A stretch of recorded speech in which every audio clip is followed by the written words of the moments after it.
L'artiste dont la matière est l'événement et qui peut par moments être extraordinairement inspiré et générer dans une œuvre d'art événementielle une occasion pour certains d'en faire un enseignement sans pour autant que ça fasse de lui un maître. Tout à fait. Et à ce moment-là, je dis, rater cette opportunité-là, c'est manquer de flair.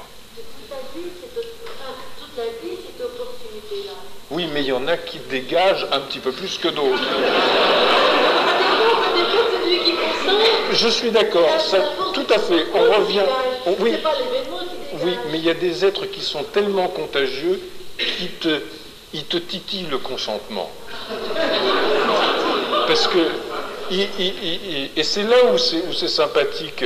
Si c'est véritablement issu de cette conscience-là, moi en tout cas, je ne sais pas s'il est fou, mais ce que je sais, c'est qu'à chaque fois que j'ai été assis près de lui, à chaque fois qu'on s'est rencontrés, je n'ai jamais senti une once de méchanceté en lui.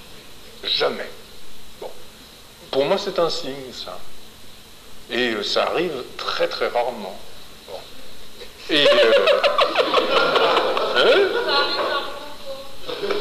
d'être près d'un être en qui on ne sent pas ça. Bon. Et donc, je dis, si à partir de cette qualité de conscience-là, il y a la possibilité artistique et inspirée de titiller le consentir chez les êtres, je dis pourquoi s'en priver? Bon. Et puis en même temps, il oblige à une sacrée vigilance.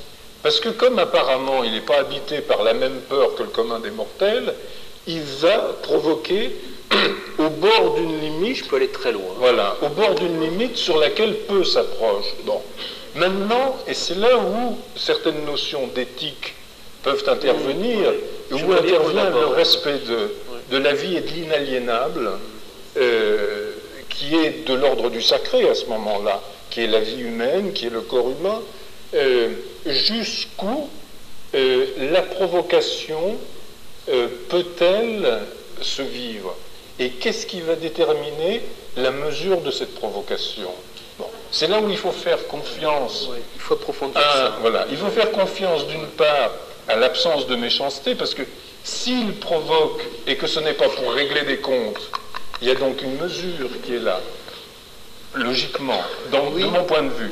Oui. Si on provoque pour régler des comptes, on peut se laisser emporter par l'émotion et perdre la mesure. Beaucoup de personnes, moi j'en étais, beaucoup de personnes qui avaient l'impression qu'il y avait un vieux règlement de compte depuis l'année d'avant qui se passait. Hein. C'est une impression, moi j'étais prise dans la turbulence. Et à un moment donné, je me rappelle très bien, vous avez dit, vous étiez par là, ici ça manque de rigueur. À un moment donné, c'était le plus grand pétoire où tout le monde posait des questions coupées, cassées. Et je me suis dit, mais qu'est-ce qu'il entend par rigueur? C'était pas évident de se laisser prendre. On peut aborder ça hein, avec ce que exprime Yvan, ça me semble le point le plus important. Est-ce que ce qui m'anime n'est pas le jeu d'un réactionnel?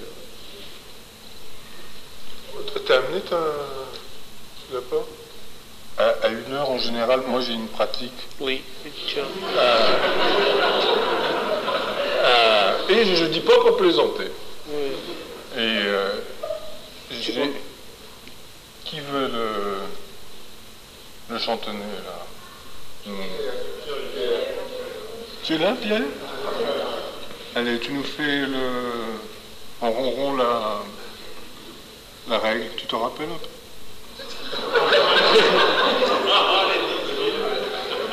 Allez, disciple.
se retrouver pour continuer cet après-midi à 17 heures.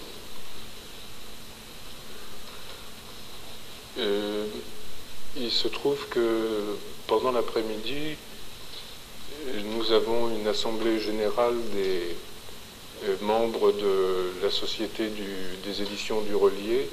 Donc nous serons dans la salle ici pour cette réunion de, je pense, de 3h à 4h30.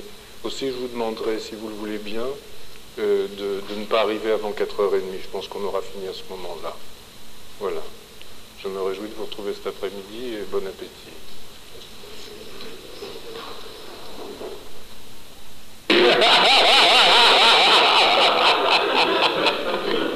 Mais je ne peux pas m'empêcher de reconnaître et d'abonder. Mais comment faire? Comment faire?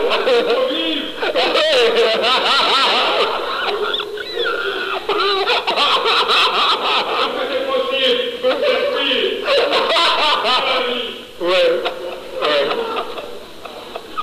C'est merveilleux. Je vous verrai dans mon cabinet en bridé.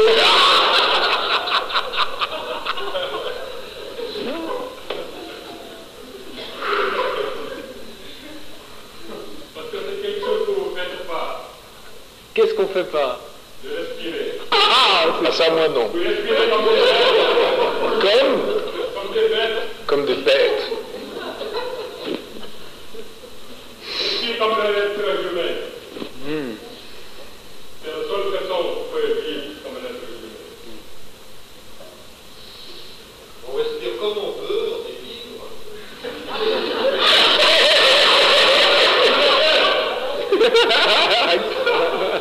Les bêtes respirent comme ils veulent. Et nous, on n'est pas des bêtes. On respire comme on doit. On respire comme il faut. Oui.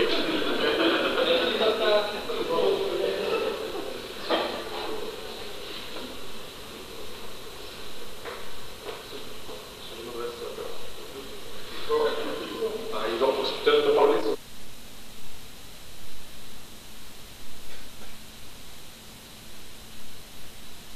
J'ai ressenti un changement. Et ça tourne autour de la méchanceté, du fait de réagir immédiatement, où la conscience n'est pas là. Il y a la réaction, et puis après, il y a la conscience qui lâche aussi.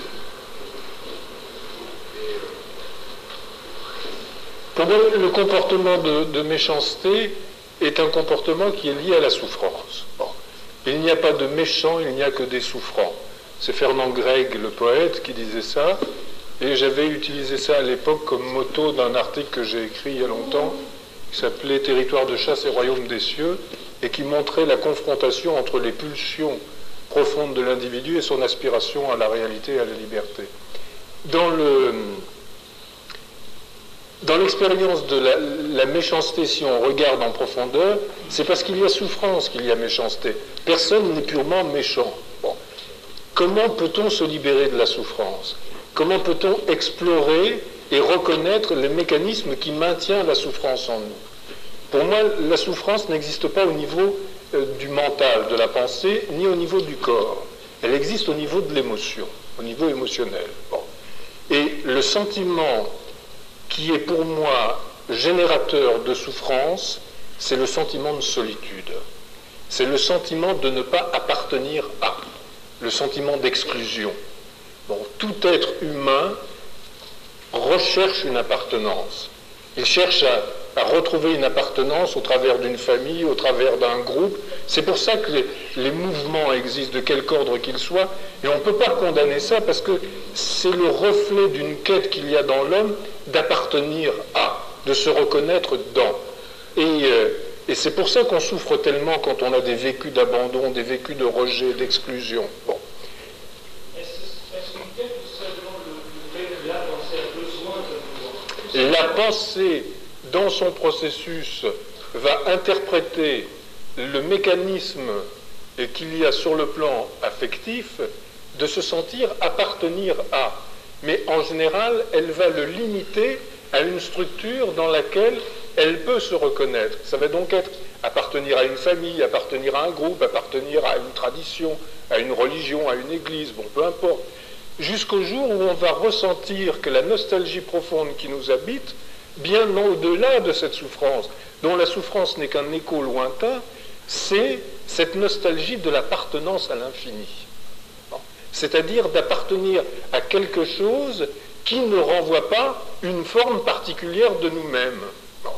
Et cette nostalgie qu'il y a en nous, elle ne peut apparaître que lorsque nous avons dénoncé le besoin de nous reconnaître comme appartenant à une structure particulière. C'est ça qui est important. Le besoin d'appartenance est profondément naturel, mais c'est une appartenance à l'infini. Bon. Sur le plan émotionnel, on va le vivre d'une façon toute simple. Besoin d'être aimé, d'être objet aimé. Être aimé, c'est être reconnu, c'est être inclus, c'est ne plus être exclu, ne plus être seul. Besoin d'être en relation.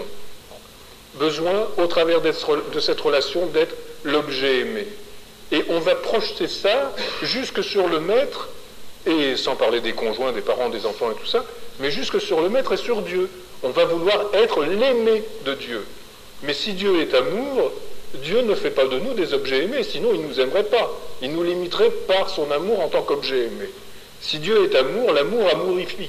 L'amour ne fait pas un objet aimé. L'amour rend amour. Donc, le travail que l'on a à faire à ce moment-là, c'est rentrer dans l'intimité profonde de ce vécu de solitude, d'exclusion, de non-appartenance, et retrouver le dynamisme profond qu'il y a de nostalgie, d'appartenance à cela qui ne fait plus de nous un objet aimé. Et cela va en même temps mettre en cause complètement le mécanisme qu'il y a en nous, inverse, de s'approprier les objets par pseudo-amour.